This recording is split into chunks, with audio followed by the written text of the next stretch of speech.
आज मैं देश की महिलाओं, हमारी बहन बेटियों को विशेष रूप से नमन करता हूं। चुनाव के नतीजों में मेरी इन माताओं, बहनों का, बेटियों का बहुत बड़ा योगदान है।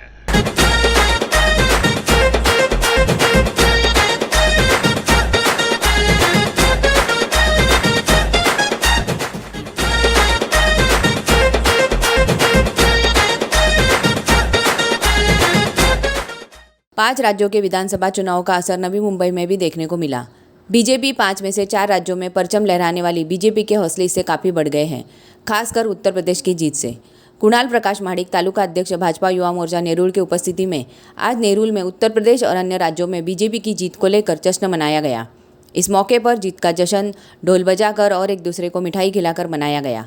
इस मौके पर सतीश निकम और रविंद्र इथापे ने ऐसे कहा कि मोदी का विकास और योगी के सुशासन ने उत्तर प्रदेश में जीत दिलाई है। साथ ही उत्तराखंड, मणिपुर और गोवा जैसे राज्यों में भी बीजेपी की प्रदर्शन पर खुशी जताई गई। पिछले 2 महीने से उत्तर प्रदेश, मणिपुर, उत्तराखंड, गोवा और पंजाब ऐसे 5 राज्यों के चुनाव चल रहे थे और आज इन 5 राज्यों के चुनाव के नतीजे घोषित हुए हैं, जिसमें 4 राज्यों में भाजपा का जो रिजल्ट है वो छप्पर फाड़ इस प्रकार का रिजल्ट आया है। छप्पर फाड़ रिजल्ट मैं इसके लिए बोल रहा हूँ क्योंकि ये चारों राज्यों में भारतीय जनता पार्टी पहले से शासन में थी और हमारे देश में राजनीतिक इतिहास ऐसा रहा है कि जो सत्ता में रहता है उसको जनता में वापस चुन के देने का संभावना बहुत कम रहती है। यूपी में पिछले 70 साल में इस प्रकार का कोई भी मुख्यमंत्री दोबारा चुनकर नहीं आया है। योगी जी पिछले 5 साल सत्ता में रहे और फिर से एक बार बहुमत के साथ चुनकर आए हैं, इसमें इतिहास साबित हुआ है। वही बात गोवा की है। गोवा में भी कायम अस्थिर सरकार रहे हैं और इस बार माननीय देवेंद्र जी प्रभारी रहे, उनके और माननीय प्रमोद सावंत जी के नेतृत्व में ये चुनाव लड़ा गया और 20 सीटें लेकर एक प्रकार से अभूतपूर्व ऐसा विजय भाजपा का हुआ है। मणिपुर में भी दोबारा भाजपा चुनकर आई है, उत्तराखंड में भी वही परिस्थिति है। तो एक प्रकार से अभी 2014 के बाद भारत की राजनीति बदल रही है। जो सुशासन जो कहा जाता है ना, वो सुशासन क्या होता है इसका एक प्रकार से अनुभव लोग अभी ले रहे हैं और इसके कारण ही फिर से एक बार कमल चाहिए इस प्रकार का एक आविर्भाव मतदाताओं में भी हुआ है और उसका प्रत्यय ये सामने से आज दिख रहा है। ज्या प्रकारे तुम्ही बघताय 4 राज्याचे निकाल बाहेर आलेले आहेत, त्यात उत्तर प्रदेश आहे, उत्तराखंड आहे, मणिपूर आहे, गोवा आहे। या 4 राज्यात भारतीय जनता पार्टीला घवघवीत यश भेटलेलं आहे। हा सर्वप्रथम तिकडच्या नागरिकांचे, तिकडच्या मतदारांचे मी आभार व्यक्त करतो। त्यांनी आमच्या देशाचे पंतप्रधान माननीय श्री नरेंद्र मोदी साहेब यांच्या नेतृत्वावर, त्यांच्या कामावरती विश्वास ठेवून त्यांना मतदान केलेलं आहे। आज तुम्ही बघताय की युक्रेन आणि रशियाचा जो वॉर आहे, तर थेट तिथे जाऊन त्यांनी आपल्या केंद्रीय मंत्री लोकांना तिथे पाठवून तिकडचे सर्व विद्यार्थी हे सुखरूप हे भारत देशात त्यांनी आणलेले आहेत। आणि थोडे दिवस पहिला आम्ही प्रत्येक विद्यार्थ्यांच्या घरी गेलो, आमचे निकम साहेब होते, त्यांच्यावर आम्ही प्रत्येक विद्यार्थ्यांची भेट घेऊन त्यांना तिकडची सर्व विचारला की तुम्ही कशा आलात भारतमध्ये। तर या ठिकाणी त्यांचं एकच म्हणणं होतं की आम्ही ज्या वेळेला भारताचा झेंडा दाखवला त्यावेळेला आम्ही सुखरूप तिकडनं बाहेर निघायचो। तर त्यांनी हा जो विश्वास दाखवला, सर्वप्रथम त्यांनी एकच शब्द वापरला की मोदी है तो मुमकिन है।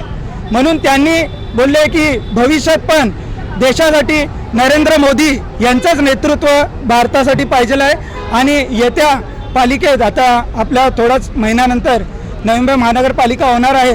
तर इकडची जनता ही सुज्ञान आहे, यांना सर्व दिसते की भारतीय जनता पार्टीचं कार्य कसं आहे आणि नक्की आमचे लाडके नेते, लोकनेते श्री गणेशजी नाईक साहेब तसेच आमच्या लाडके आमदार मंदाताई म्हात्रे यांच्या नेतृत्वाखाली ही नवी महानगरपालिका होणार आहे आणि इकडची नवी मुंबईची जनता त्यांच्यासुद्धा कामावर व त्यांच्या नेतृत्वावर विश्वास ठेवून नक्की भारतीय जनता पार्टीचा महापौर बसवल्याशिवाय गप्प बसणार नाही। आणि पुन्हा एकदा आमच्या या 4 राज्याच्या मतदारांचे इथे मी आभार व्यक्त करतो। तसेच थोड्या टाइमात म्हणजे एकदम कमी वेळात आमचे इकडचे सर्व पदाधिकारी, भारतीय जनता पार्टीचे सर्व पदाधिकारी, आमच्या नेरुळचे सर्व नागरिक लोक हे इथे जमले, त्यांचे सुद्धा मी आभार व्यक्त करतो. आणि या ठिकाणी या जल्लोषमध्ये जे सर्व सहभागी झालेत, आपण मीडिया सुद्धा इथे सहभागी झालेत, आपले सुद्धा मी इथे आभार व्यक्त करतो. जय हिंद, जय महाराष्ट्र. आनंदी आनंदकडे इकडे तिकडे चोहीकडे आज जल्लोष आहे. संबंध देशामध्ये खऱ्या अर्थानं भारतीय जनता पार्टीच्या माध्यमातून गेले 2 महिने जो निवडणुकीच्या माध्यमातून प्रचाराचा जो धुराळा ओढला जात होता, खऱ्या अर्थानं उत्तर प्रदेश, मणिपूर, उत्तराखंड, गोवा, त्याचप्रमाणे पंजाब या 5 राज्यामध्ये निवडणुकीचा धुराळा उडाला होता. आणि गेल्या 2 वर्षापासून जेव्हा आदरणीय मोदीजींच्या नेतृत्वाखाली 2014ला प्रथम त्या ठिकाणी मोदीजींनी पंतप्रधानाची शपथ घेतली, त्यापासून त्यांच्यावरती पूर्ण देशाची जबाबदारी होती आणि संबंध जग त्यांच्याकडं वेगळ्या नजरेने पाहत होतं. त्याच्यानंतर आपण पाहिले इकडे अनेक गोष्टी त्या या 7 वर्षाच्या कालखंडात होऊन गेलेल्या आहेत. मागचे 5 वर्ष आणि आताचे 2.5 वर्ष आपण ह्याच टर्मचा जर विचार केला तर 2019ला आदरणीय पंतप्रधान नरेंद्रजी मोदी यांनी शपथ घेतल्यानंतर त्या ठिकाणी काही दिवसातच या ठिकाणी विधानसभा झाल्या. विधानसभेमध्ये सुद्धा या ठिकाणी महाराष्ट्र राज्यामध्ये भारतीय जनता पार्टीला अतिशय चांगल्या पद्धतीनं जनतेने कौल दिला. त्या ठिकाणी 105 आमदार भारतीय जनता पार्टीचे आले. त्यांच्याबरोबर जे आमच्या युतीमध्ये होते ते आदरणीय नरेंद्रजी मोदी यांच्या नावाने मतं मागितली, देवेंद्रजी फडणवीस यांच्या नेतृत्वाखाली मतं घेतली आणि त्या ठिकाणी पाठीत खंजीर खुपसून दुसऱ्याबरोबर घरोबा केला. हा इतिहास या महाराष्ट्राची जनता कधीही विसरणार नाही. आज आपण पाहिलं की या महाविकास आघाडीच्या माध्यमातून या राज्याचं वाटोळं करण्याची भूमिका या ठिकाणी चाललेली आहे. आणि हे असं सगळं होत असताना ज्या वेळेस या ठिकाणी 2020मध्ये युवांमध्ये ज्या पद्धतीनं त्या ठिकाणी आपल्या कोरोनाचं आगमन झालं आणि देशामध्ये कोरोना आल्यानंतर देशामध्ये ज्या पद्धतीनं नरेंद्र मोदी यांनी कोरोनाची हाताळणी केली, संबंध देशामध्ये आपलं देश हा राज्य संबंध जगामध्ये 2 नंबरचा असताना सुद्धा लोकसंख्येच्या संदर्भात या ठिकाणी त्या युवांच्या धर्तीवरती या भारत देशामध्ये कोरोनाची हाताळणी ज्या पद्धतीनं मोदीजींनी केली, संपूर्ण जगामध्ये त्याची नोंद झाली. आणि त्याच धर्तीवरती या ठिकाणी इलेक्शनमध्ये नरेंद्र मोदींनी ज्या पद्धतीनं या ठिकाणी कार्यकर्त्यांना देशातील जनतेला सांगितलं गोरगरिबांची सेवा करा. कोरोना कालखंडात पण कार्यकर्त्यांनी या ठिकाणी जमिनीला पाय लावून भिंगरीप्रमाणे त्या ठिकाणी लोकांची सेवा केली. आणि म्हणूनच खऱ्या अर्थानं या ठिकाणी नरेंद्रजी मोदी यांच्या नेतृत्वाखाली योगीजी असतील, त्या ठिकाणी गोव्यामध्ये देवेंद्रजी फडणवीस असतील, त्याचप्रमाणे मणिपूर असेल आणि दुसरं जे राज्य आहे आपलं उत्तराखंड असेल, या ठिकाणी घवघवीत आज भारतीय जनता पार्टीला यश मिळालेलं आहे. आणि त्या यश मिळाले म्हणूनच आम्ही या ठिकाणी हा जल्लोष या निरोळच्या पूर्व विभागामध्ये केलेला आहे. आज हा जल्लोष करत असताना आम्ही या ठिकाणच्या पदाधिकाऱ्यांना सगळ्यांना सांगितलेलं आहे, ज्या पद्धतीने थोड्या वेळापूर्वी तुम्ही प्रश्न विचारला होता की नवी मुंबई महानगरपालिकेचं काय, परंतु या 27 ते 28 वर्षाच्या कालखंडामध्ये ज्या पद्धतीनं नवी मुंबई महानगरपालिकेमध्ये भले गणेश नाईक कोणत्या विचाराचे होते, कोणत्या पक्षामध्ये होते, परंतु त्यांच्याच नेतृत्वाखाली 1995 पासून तर आताच्या 27 वर्षापर्यंत ती सत्ता गेलेली आहे. आणि त्यांनी केलेली जी कामं आहेत आणि मागील 7 वर्षाच्या कालखंडामध्ये मंदाताई म्हात्रे या ठिकाणी सहकारी म्हणून आमदार म्हणून या ठिकाणी काम करत आहेत आणि अतिशय चांगल्या पद्धतीची कामं आहेत. मी या ठिकाणी महासभेमध्ये या ठिकाणी आपल्या पक्षाचा राष्ट्रवादीच्या वतीनं जेव्हा त्या ठिकाणी काम करायचं त्यावेळेस मी सुद्धा सांगायचं, परंतु भारतीय जनता पार्टीमध्ये ज्यावेळेस गटनेता म्हणून या ठिकाणी काम करतो आणि लोकांची समस्या सोडत असतो त्या ठिकाणी सांगितलं आणि आताही या ठिकाणी सांगितलं, या ठिकाणी पालकमंत्री महाविकास आघाडीचा आहे, या ठिकाणी खासदार महाविकास आघाडीचा आहे. त्यांनी या 2 ते 2.5 वर्षाच्या कालखंडामध्ये एक काम केलेलं आहे का नवी मुंबई महानगरपालिकेच्या कार्यक्षेत्रात?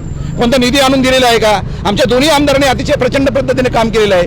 गणेश नाईक साहेबांनी त्या ठिकाणी पलीकडच्या कालखंडात कोरोनाच्या महामाध्यमातून कोरोनाच्या याच्यावरती 50-50 लाखाची त्या ठिकाणी स्वतःचे फंड देऊन त्या ठिकाणी कार्यक्रम राबवलेला आहे. आदरणीय मंदाताई म्हात्रे यांनी सुद्धा या ठिकाणी स्वतःचा 1 कोटीचा निधी देऊन या ठिकाणी आरोग्याच्या संदर्भात भूमिका घेतलेली आहे. या ठिकाणी आपल्या कारकिर्दीमध्ये त्यांनी बरीचशी कामं केलेली आहे. जीटीचं काम केलेलं आहे. आता तुम्ही शासकीय महाविद्यालय आहे, शासकीय कॉलेज आहे, या ठिकाणी सगळी आणण्याची भूमिका घेतलेली आहे. त्याच पद्धतीने या ठिकाणी फक्त या महाविकास आघाडीच्या माध्यमातून पालकमंत्र्याची गाडी संध्याकाळची महानगरपालिकेमध्ये येते. गाडी कशाला येते आपल्याला सगळ्या कल्पना आहे. फक्त गाडी येते आणि गाडीतून मर्यादा घेऊन जायची भूमिका असते. याच पद्धतीने खासदाराची सुद्धा भूमिका आहेत. या नवी मुंबईच्या कार्यक्षेत्रामध्ये कोणाचंही या ठिकाणी लक्ष नाही आणि म्हणूनच आम्ही त्यांना सांगितलं की त्यांचं एक काम आम्हाला 2.5 वर्षाच्या कालखंडामध्ये दाखवा. परंतु आमचे जे दोन्ही जे आमदार आहेत त्याचे असंख्य कामं या ठिकाणी आहेत आणि आमच्या भारतीय जनता पार्टीच्या कार्यकर्त्यांनी या ठिकाणी या 2 वर्षाच्या कालखंडामध्ये कोरोनाच्या महामारीमध्ये सुद्धा पायाला भिंगरी लावून जनतेची कामं गोरगरिबांची कामं केलेली आहेत आणि म्हणूनच खऱ्या अर्थानं आम्हाला महानगरपालिकेची कोणतीही भीती वाटत नाही. ज्यांचा अभ्यास चांगला आहे, ज्यांच्याकडे कॅपिटल आहे, भांडवल आहे, आमच्याकडे कामाचं भांडवल आहे. भारतीय जनता पार्टीच्या माध्यमातून नवी मुंबई महानगरपालिकेच्या कार्यक्षेत्रामध्ये आरोग्याच्या विषयी, क्रीडाविषयी, शिक्षणाच्या विषयी सगळ्याच्या बाबतीत अतिशय चांगल्या पद्धतीने कामं झालेली आहेत. म्हणून या ठिकाणी भारतीय जनता पार्टीला महानगरपालिकेची काही भीती वाटत नाही आणि ज्यांना भीती वाटते ते 2 वर्ष यांनी या महानगरपालिकेच्या निवडणुका रखडवायचं काम केलेलं आहे आणि अजून किती दिवस रखडवतील ते आम्हाला भरोसा नाही. नाही, परंतु कधीही निवडणुका घ्या, उद्याला घेतल्या तरी आमच्या भारतीय जनता पार्टीची या ठिकाणी तयारी आहे आणि निश्चित स्वरूपामध्ये भारतीय जनता पार्टीचा झेंडा त्या ठिकाणी तिरंगा त्या ठिकाणी महानगरपालिकेच्या मुकुटावरती लागला जाणार आहे. आणि म्हणून मी या ठिकाणी आमचे सतीश निकम आहेत, पलीकडे ज्यांच्या नेतृत्वाखाली भारतीय युवा मोर्चाचे जे तालुका अध्यक्ष आहेत, परंतु त्यांच्या नेतृत्वाखाली त्यांनी आज पुढाकार घेतला आणि ही जल्लोष यात्रा या ठिकाणी काढलेली आहे. त्याचप्रमाणे या कार्यक्रमाच्या निमित्ताने सुरेशजी शेट्टी आहेत, सगळेच मंडळी, भारतीय जनता युवा मोर्चाचे नवी मुंबईचे अध्यक्ष गंगाळे साहेब आहेत, रुचिता करपे मॅडम आहेत, मंगला घरत मॅडम आहेत, शिल्पा कांबळे मॅडम आहेत, ही सगळी मंडळी, हे सगळे पदाधिकारी या ठिकाणी लढवय्ये कार्यकर्ते आहेत, लढवय्ये पदाधिकारी आहेत. आणि या ठिकाणी या लोकांनी सगळ्यांनी जनतेची या फेस 1च्या परिसरामध्ये जे 6 वार्ड आहेत, 6च्या 6 वार्डमध्ये अतिशय चांगल्या पद्धतीने काम केलेले आहेत. म्हणून येणाऱ्या महानगरपालिकेमध्ये 2 पॅनल म्हणजे 6च्या 6 वार्ड आम्ही या ठिकाणी काढल्याशिवाय राहणार नाही. आणि आज ज्या पद्धतीने निकम साहेबांनी या ठिकाणी ग्वाही दिलेली आहेत, निकम साहेब आमचे या ठिकाणी ITचे प्रमुख आहेत, या ठिकाणी आमचे महामंत्री आहेत, भारतीय जनता पार्टीच्या वतीनं ते या ठिकाणी आम्हाला आशीर्वाद देण्याची भूमिका घेत असतात. परंतु या ठिकाणची जनता निकम साहेब आम्ही आपल्याला सांगू इच्छितो की अतिशय सुटणे आहे. त्या ठिकाणी उघड्या डोळ्यांनी पाहते आहेत की या महाविकास आघाडीच्या माध्यमातून या लोकांनी काय या ठिकाणी वाटोळं करायचं काम चाललेलं आहे आणि ते वाटोळं निश्चित स्वरूपामध्ये या महानगरपालिका इलेक्शनमध्ये आम्ही उघडे पाडल्याशिवाय त्यांना राहणार नाही. Bureau report FS news.